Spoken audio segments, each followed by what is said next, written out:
Les amis, on se retrouve pour cette deuxième partie et tout de suite, on va rentrer dans le vif du sujet. On va parler basketball, jingle.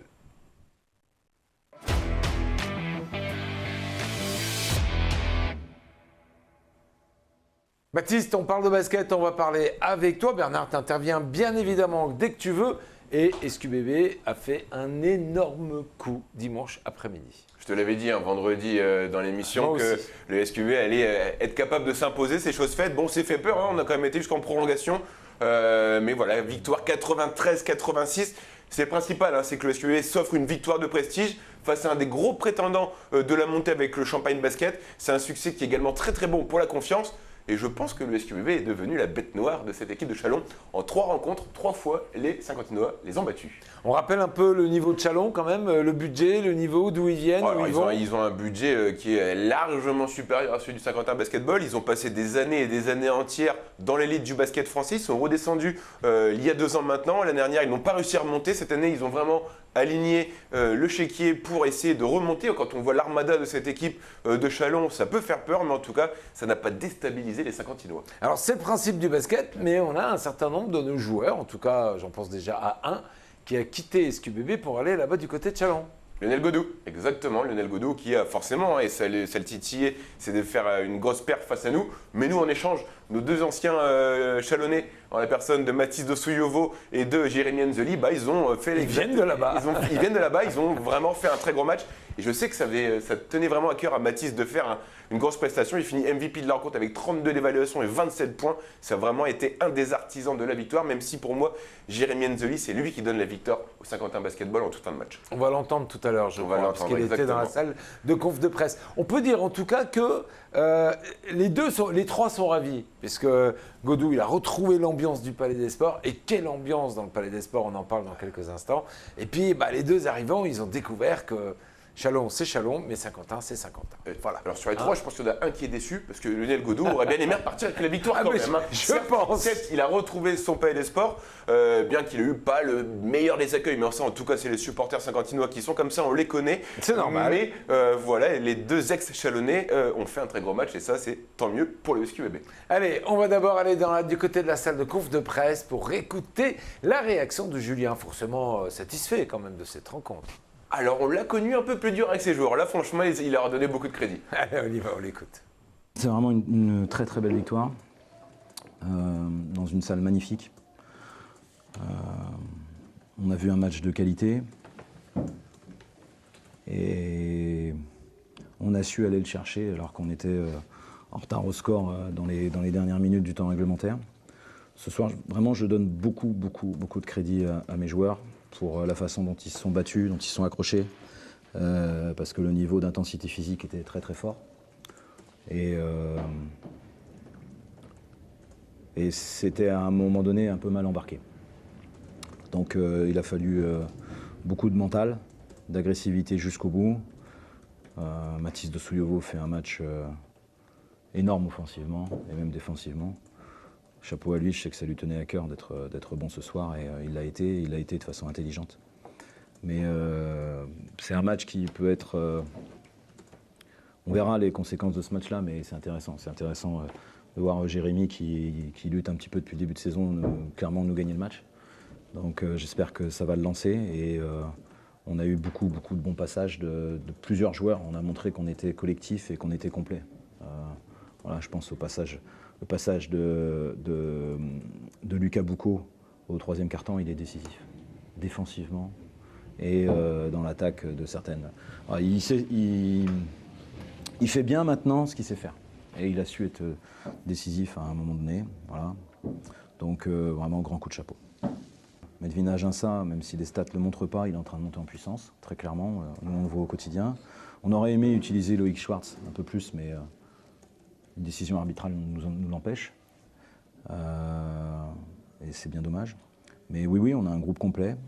Tout le monde peut jouer, tout le monde peut apporter. Et ça fait notre force. Parce que nous, c'est vrai que sur les dernières minutes plus la prolongation, on a fait des grosses défenses. On a fait des très grosses défenses. Avec de l'agressivité, on a su s'adapter. Alors, on ne connaissait pas Galen Robinson. On a appris à le connaître en première mi-temps. J'ai rarement vu un joueur aussi rapide que ça. Alors j'en ai vu un qui était chez nous il y a 2 ans. Mais depuis, j'en ai quand même pas beaucoup vu d'aussi rapide que ça. Après, en deuxième mi-temps, on l'a beaucoup mieux géré. Et puis on a répondu à l'intensité qu'ils allaient nous mettre à l'intérieur, on le savait, qu'on allait se faire pousser, que ça allait être un combat, et on a vraiment répondu à cela. Mention spéciale évidemment à Mathis et Dosuyovo et William Pfister. On revérifiera les stats, parce que 7 rebonds c'est un chouïa trop court je pense pour William, donc on va revoir ça. Mais grand coup de chapeau aux garçons encore. Ce qui m'importe, c'est qu'on garde cette intensité défensive qu'on a eue pendant les 15 dernières minutes, parce que le début de match, on était vraiment soft. Alors après, c'est sûr qu'on a manqué de rythme peut-être avec cette trêve. On a décidé de ne pas faire de match, peut-être.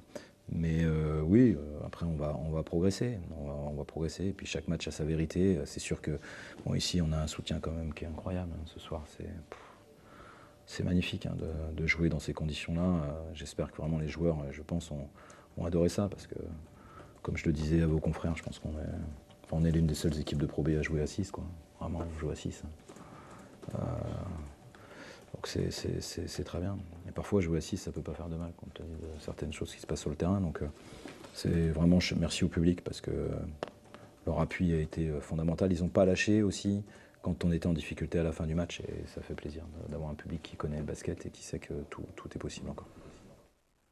Tout est possible. Baptiste, ce qu'on va retenir, c'est tous les joueurs se sont illustrés, mais deux particulièrement, Jérémy et Mathis. Ouais, exactement, on en parlait tout à l'heure, mais il y a aussi le passage qu'a fait défensivement Lucas Boucaud. Mais voilà, c'est les anciens Chalonnais qui forcément sont encore davantage motivés quand tu joues dans ton ancien club. Mathis Dosuyovo, il finit 27 points, 10 rebonds, double-double pour lui avec 32 dévals.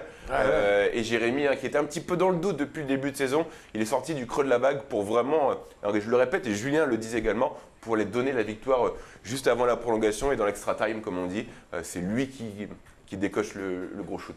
Ouais, le gros shoot de fin qui permet on de soulager dans le top 5 tout le dans monde. quelques instants. Ah, celui-là mis dans le top 5. Oui. Coquin, va. Allez, tout de suite, on va aller du côté de la salle de conf de presse. C'est justement Jérémy qui était au micro. Oui, je pense que ça a été un bon état d'esprit de l'équipe en général. On n'a jamais lâché. Ça a été un match qui a été avec beaucoup de hauts et de bas, puisqu'il y a eu beaucoup de changements de leader. On a réussi à prendre des écarts, ils sont souvent revenus, ils ont même réussi à passer devant la fin. Donc d'avoir le mental à 2 minutes, on a -6 si je ne me trompe pas, d'avoir le mental d'aller chercher la prolongation et d'avoir une chance de gagner, puisqu'on avait une chance de gagner sur la dernière possession, c'est une bonne chose, et surtout de montrer qu'à domicile, une prolongation, c'est à nous de la prendre. Donc pour l'instant, on garde notre invincibilité à domicile, donc c'est une très très bonne chose. Oui, puisqu'on sait que Saint-Quentin, c'est une équipe, ça a toujours été très difficile de venir gagner ici. On sait qu'il y a un gros public. On connaît en plus notre défense à domicile. Bon, ce soir, on en prend 86. Mais donc, c'est quelque chose qui est dans l'ADN du club. Donc, je pense que c'est important d'essayer de continuer sur cette voie. En fin de match, après, bon, des fois ça tombe dedans, des fois non. Là, ce soir, les choses sont plutôt bien passées, donc on s'est appuyé sur moi. C'est une bonne chose, ça a payé. Après, on sait qu'on est une équipe avec beaucoup de talent, donc ce soir c'était moi, mais il y a d'autres soirs, ça a été Loïc, ça a été Benoît, ça a été Théa. On a beaucoup de joueurs qui peuvent faire beaucoup de bien en fin de match, donc ce soir, j'ai eu la chance que ce soit moi, mais la prochaine fois, ce sera sûrement un autre. Je pense qu'on n'a pas été trop mauvais en défense. Après, par exemple, Marcusson, il nous fait un peu de mal parce qu'il est vraiment long et donc sur beaucoup de rebonds de deuxième chance, il nous fait mal et donc nos bonnes défenses ne sont pas forcément récompensées. 79 points, on est tout pile dans les standards de ce que le coach veut, puisque lui il veut moins de 20 à chaque carton, même je pense qu'idéalement moins de 15. Donc bon, on n'était pas exactement dedans, mais en soi, comme j'ai dit, il y a beaucoup de deuxième chances qui nous font mal. Donc en soi, je pense que oui, on n'était pas trop mal défensivement. Alors, c'est ces deuxièmes chances sur lesquelles il va falloir retravailler. Ouais, c'est sûr. Après, défensivement, voilà, on a connu un SQBB un peu meilleur défensivement. On en prend 86, comme le disait Jérémy Enzeli. Mais voilà, on va pas. Voilà, c'était un sacré match. Il n'y a rien d'acheté dedans. Il y a peut-être quelques petits déchets, bien évidemment, à corriger. Mais voilà, franchement, c'est. Pour le moment, je pense que c'est le match référence pour le SQBB version 2022-2023. Alors, on a un coach heureux, mais on a aussi un coach malheureux, voire même à certains moments furieux contre les arbitres. Ouais, ça fait un petit peu partie quand on est une grosse écurie comme ça et que le match est un petit peu tendu, entre guillemets. Un coach d'expérience comme Savo Vucevic va vouloir aller un petit peu titiller l'arbitre parce que ça fait partie du jeu. Il n'a pas eu gain de cause à chaque fois, mais forcément dans chaque sport, après. Faut mettre la pression comme ça. Faut mettre la pression. Julien l'a fait à des moments, ça a marché. Savo Vucevic l'a fait également à des moments, mais dans chaque sport collectif, on sait qu'il y a toujours un coach heureux, un coach malheureux. Cette fois-ci, c'est Savo Vucevic. Allez, on part dans la salle de conf de presse et on va écouter l'analyse du coach de l'Élan Chalon, Savo Vucevic. Saint-Quentin, il menait pratiquement tout le match. Et on passe plus 6, il fallait juste un peu de calme, un peu d'intelligence pour gagner le match. Et à partir de ce moment-là, on attaque, on ne prend pas des bonnes solutions. Une antisportive, sans besoin. Et derrière, on sait, après, en prolongation, c'était plus dur. Il nous manquait un peu de fraîcheur parce qu'on a tiré beaucoup sur certains joueurs. Ils étaient avec les 4 fautes, plus moitié de l'équipe. Donc voilà, c'était compliqué en playoff, mais en prolongation. On a raté notre match dans le temps réglementaire. C'était difficile de jouer avec 2-5 parce qu'il fermait la raquette. Il fallait un 4 stretch et on ne l'avait pas ce soir à part Mike et ça nous a posé beaucoup de problèmes en attaque. Et ce n'est pas que lui, hein. Il y avait un critère où facilement on était sifflé. De l'autre côté, ils étaient beaucoup plus agressifs dans la raquette. Il y avait tout. Je n'ai pas vu le même critère, mais bon, c'est comme ça. Je ne veux pas parler d'arbitrage, mais il y avait des choses que je n'ai pas appréciées. Bon voilà, c'est ça, c'est le principe du jeu et forcément, après tout, c'est les arbitres qui ont raison. Bernard, il y avait énormément de public dimanche après-midi, il faut vraiment faire des matchs comme ça. Hein. Ah bah écoute, oui, je pense qu'ils vont peut-être prendre l'habitude de jouer le dimanche après-midi. 2700 supporters, et je veux dire qu'ils ont poussé leur équipe. On leur doit peut-être aussi un petit peu aux supporters la victoire à la fin là. Pendant les prolongations. Donc franchement, alors est-ce qu'il ne faut pas jouer le dimanche après-midi maintenant? Bah oui, c'est ce qu'on dit, Laurent. Il faut déplacer tous les matchs le dimanche après-midi, ça nous réussit bien. En tout cas, on est venu à votre rencontre juste après le buzzer final et on vous a demandé votre avis sur cet dimanche après-midi juste exceptionnel et un match incroyable. On vous écoute. Très bonne réaction du SQBB en fin de match pour décrocher la prolongation et puis gagner, remporter la victoire. C'était un bon match déjà. Félicitations aux deux équipes. On est plutôt chalonnés que du côté de Quentin, de Saint-Quentin. Mais félicitations pour Saint-Quentin, mais malheureusement c'est comme ça, c'est le résultat, et on accepte. Très bien. Ça vous a plu? Ah oui, et puis tous les gars sont parfaits. Hein. Bon, bien sûr, il y a quelques éléments, il a encore besoin. Le numéro 9, là, il n'est pas encore formidable.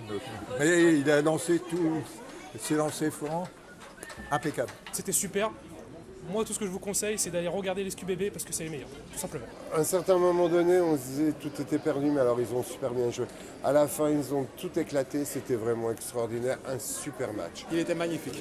J'ai supporté jusqu'à la fin, j'ai eu peur jusqu'à la fin en fait. Et je suis fier de Saint-Quentin. Et là maintenant, je supporte Saint-Quentin à fond, toute la vie. Eh ben ouais, on aime les matchs comme ça, les matchs où on ne connaît pas le résultat avant la fin du match. Et où la tension est palpable pendant les minutes qui vont suivre durant cette période de Money Time. Hein. C'est là où tout le match se joue. Alors, chaque semaine, on choisit des actions pour constituer un top 5. Moi, j'ai bien regardé le match, j'étais en régie. Bernard, t'as bien regardé le match aussi. Ouais. Moi, j'en ai mis plein dans ma banette. J'espère les retrouver dans ton top 5, mais il y en a plus que 5. Alors non, il y en a 5 dans le top 5. Ah ben moi, il y en a plus que 5. J'en avais choisi 12. D'actions et comme à chaque fois, c'est bien, j'en avais une dizaine. C'est bien. On fait le débriefing, on regarde, on re-regarde les actions pour faire le top 5. C'est dur quand on a un match avec autant de spectacle pour faire la sélection et réduire à 5, mais c'est pour moi en tout cas les 5 actions à retenir de cette rencontre. Pardon. Mais allez, on va regarder, on va voir si on te met à l'amende ou pas. On regarde.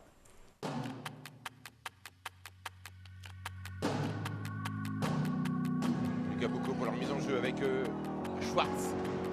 Belge. Mathidou Souyovo. La piste était dégagée. Il n'avait plus qu'à prendre son envol. Mathidou Souyovo qui va nous remplir le top 5 à lui tout seul. Regardez, sur ce ralenti, il sort de l'écran et badaboum.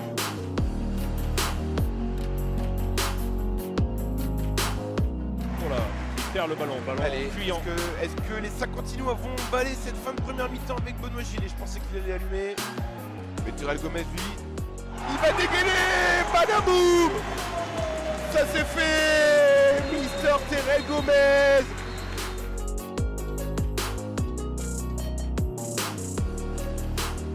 Les Saint-Quentinois ont la balle pour faire littéralement exploser le palais. Mais bien bien sûr que oui, c'est William Pfister qui vient s'en charger. Il vient d'écraser l'anneau, regardez-moi ça. Lucas Boucaud qui va servir William Pfister pour faire BAM.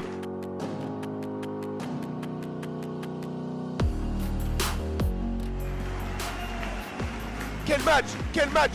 Remettez-nous le match. Jérémy Enzeli. Jérémy Enzeli. Il y avait de la place, il y a de la place, il y a de la place, mon grand! Mais bien sûr que oui! L'expérience de Jérémy Enzeli. C'est aussi pour ça qu'on prend des joueurs d'expérience pour peser quand il faut peser.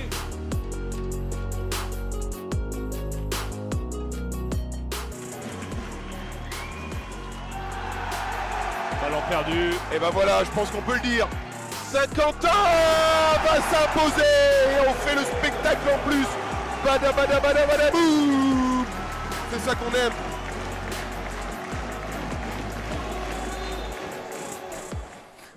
On prend toujours autant de plaisir et t'es bien sûr pas à l'amende parce que tu as choisi les plus belles actions. Il y en avait plein dans cette rencontre.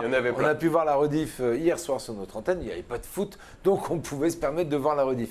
Alors, prochain déplacement, c'est à Lille, messieurs, c'est une autre histoire. Ouais, chez le leader Lille qui réalise vraiment un début de saison quasi parfait. C'est incroyable ce qu'ils font. C'est un truc de fou. Voilà, on a les 3 équipes dans les Hauts-de-France qui sont dans le top 5 de cette Pro B, Denain, Lille et Saint-Quentin. Donc ça promet franchement un derby. Et comme je dis à chaque fois, je le répète, un derby ça ne se joue pas, ça se gagne. Je suis persuadé qu'on va aller taper les Lillois vendredi soir. C'est à quelle heure le match? 20h. Bon, bah, peut-être que tu iras. Tu sais pas encore. Je me tâte. Bon, si tu te tâtes, si tu y vas, tu nous fais quelques images, un peu d'ambiance. Mais je sais que si j'y vais pas, j'aurai mon père qui ira et lui me fera des images également. Eh ben Christian, si tu es derrière ton poste, fais en sorte de nous ramener quelques images. Peut-être pas forcément du match, mais en tout cas de l'ambiance parce que nous, on est prêts à mettre un petit billet sur la victoire de SQBB, messieurs. Ben, je vais pas trahir un secret. Vous avez dit qu'ils allaient gagner là. Ah ben, ils vont gagner. Ils vont gagner. Bon, à découvrir vendredi. D'ici là, eh ben, tout de suite, on va parler de tir à l'arc.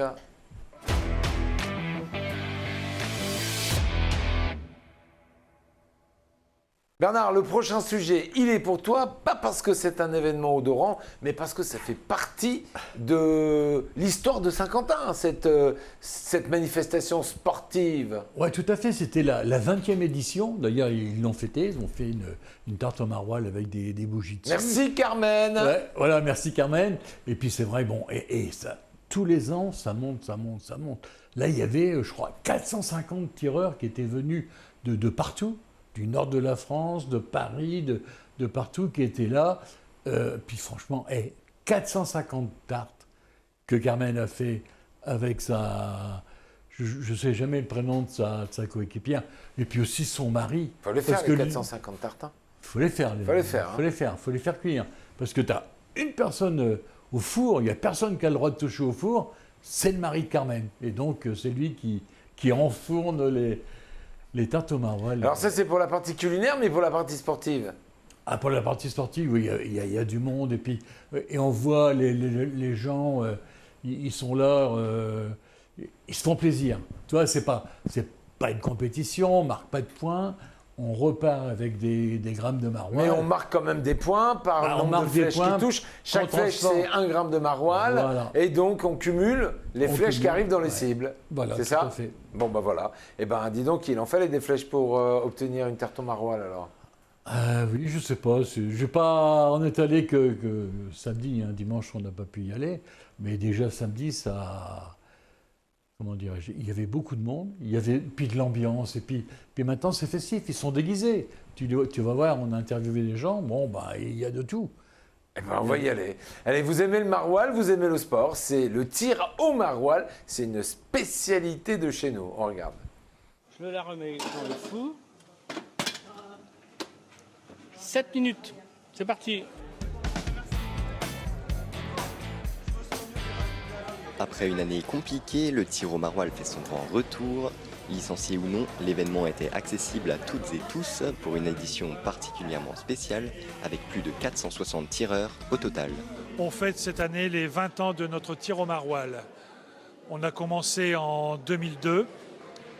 Nous n'avions sur le week-end que 32 archers. Là, sur le week-end, j'en ai 450 qui se sont préinscrits. Donc on a trouvé un principe relativement simple. On prend une cible de type fléchette et chaque point marqué correspond à un gramme de maroilles.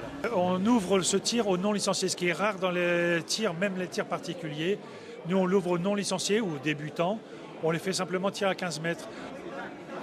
Il y a des petits bonus en plus, il y a du maroilles en plus. Ou avant on gagnait du vin, on gagne une bouteille de champagne. Bon, on rigole bien, on s'amuse. C'est le plus important. Surtout, je suis très content d'être là.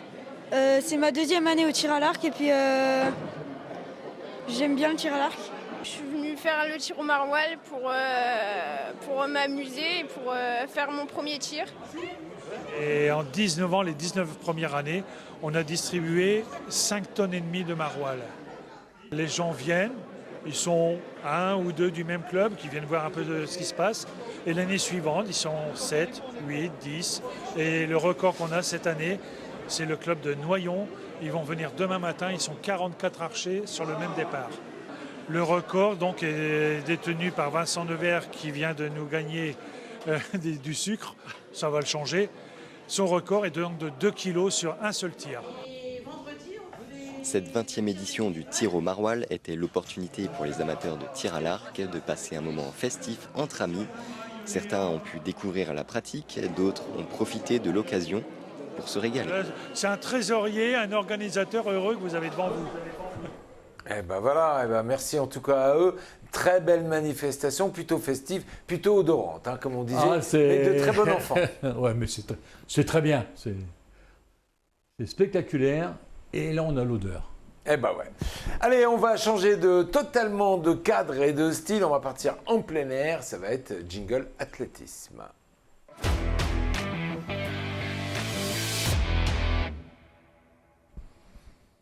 Baptiste, je te l'avais demandé la semaine dernière, je t'avais dit plus de sujets d'athlètes si possible, et cette semaine tu nous présentes du cross UNSS. Exactement, Paris relevé et Paris tenu, pas moins de 800 élèves s'étaient donné rendez-vous la semaine dernière, mercredi dernier, au niveau du parc, du terrain d'aventure, du LEP Ameublement à la ZUP.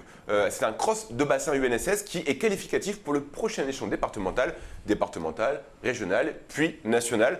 Mais il y avait beaucoup de monde et il y avait aussi un vrai esprit de compétition quand même. Eh ben, on va y aller du côté du terrain d'aventure pour découvrir le résumé de cette rencontre. On regarde.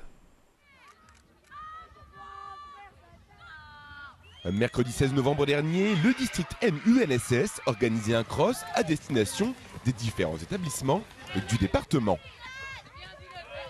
Une course qui a réuni pas moins de 800 élèves avec le même objectif, celui de se qualifier pour l'échelon suivant.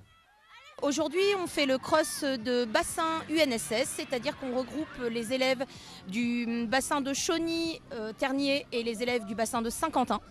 Et on a 800 élèves qui courent aujourd'hui dans toutes les catégories d'âge pour essayer de se qualifier au championnat départemental qui aura lieu dans 15 jours ici même. Une année sur deux, ça se passe dans le district de Chauny, une année sur deux, ça se passe dans le district de Saint-Quentin. Et le terrain d'aventure nous est gentiment prêté par la mairie de Saint-Quentin, qu'on remercie d'ailleurs.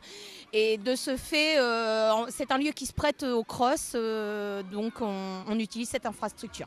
On a encore de la chance avec la météo parce que s'il avait plu beaucoup, ça aurait été encore pire en termes techniques. Les championnats départementaux vont permettre des qualifications au championnat d'académie, c'est-à-dire régional UNSS, et ensuite jusqu'au championnat de France. Ils sont tous volontaires, on ne fouette pas les élèves pour venir courir, mais par contre certains ont une obligation parce qu'ils sont en section sportive. Dans leurs établissements, quelle que soit la section sportive, ils sont obligés de venir courir. Au-delà de l'aspect compétition, l'UNSS, c'est faire du sport, rendre nos élèves acteurs de leur santé et de leurs apprentissages et les amener vers le plus haut niveau possible et vers surtout de la pratique qui leur fait plaisir et qui leur fait du bien. Des élèves motivés sur un parcours technique, il n'en fallait pas moins pour que cet événement soit une réussite. Prochaine étape pour les plus rapides, l'échelon départemental, mardi 30 novembre, toujours sur le même parcours.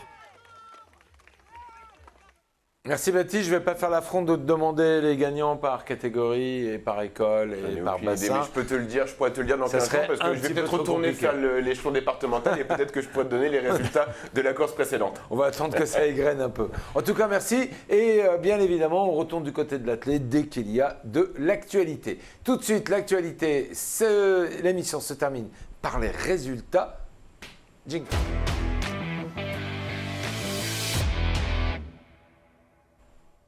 Et on va rester dans le monde du verre avec toi Bernard, voilà. Et on va terminer cette page de résultats avec l'ESQ. Voilà, on reste, comme tu le dis, on reste dans le verre et puis un bon résultat de l'ESQ qui s'est qualifié pour les 32e de finale de la Coupe de France, donc c'est super. On était à Marc-en-Barœul et on les a battus 1-0. Alors, qui peut nous dire comment s'est passée un peu la rencontre ? On a le résultat simplement. On a le résultat, je crois qu'on a loupé un penalty en première mi-temps. Donc on aurait pu mener déjà la mi-temps, mais ça va, c'est le résultat qui compte. Et on a le petit Donat, c'est un petit jeune qui vient d'arriver à l'OSQ qui a marqué le but. Hier soir, on avait le tirage au sort qui s'est fait. Ouais. Et là, on espérait rencontrer une grosse équipe, Lens, PSG, voilà. Non, alors on va rencontrer une équipe qui est à notre niveau, qui est en National 2, c'est Belfort. Donc tout est possible et ça sera début janvier. D'accord, le 8 janvier prochain, très exactement, ici à Saint-Quentin. Bah non, malheureusement, en déplacement. À Belfort, on n'a vraiment pas eu de chance. Donc il faudra attendre le tour d'après. Faut espérer. 16e de finale à domicile, pourquoi pas. Après Belfort, comme le disait Bernard, c'est une équipe à notre niveau. Attention, au championnat, l'OSQ est en plein doute. Certes, l'euphorie de la Coupe de France peut faire changer la donne. En tout cas, c'est ce qu'on souhaite aux Olympiens. Ouais, parce qu'au classement, comme disait Baptiste, Belfort, ils sont bien placés, ils sont 3e. Nous, on est 13e, mais en match de coupe, voilà, ça veut rien dire. Tout est possible. On verra à ce moment-là. Comme disait Baptiste, un match de coupe, c'est quoi ? Ah non, c'est un derby qui ne se joue pas. C'est un derby qui se gagne, mais le match de coupe aussi. Allez, pas de problème. Baptiste, on va parler basket et une bonne nouvelle du côté de Cheny. Exactement, les hommes de Christophe Andresté sur une lourde défaite, ils se sont imposés à l'extérieur cette fois-ci à Coulommiers. On a eu du Maroilles, mais on a du Coulommiers. Victoire en tout cas 83-75, de très bon augure pour la suite. Messieurs, on a presque clôturé. Bernard, une information de dernière minute. On va retourner au terrain d'aventure où Baptiste était avec son cross pour de Runenbach. Ça a lieu dimanche à partir de 10h30. Il y a 4 courses.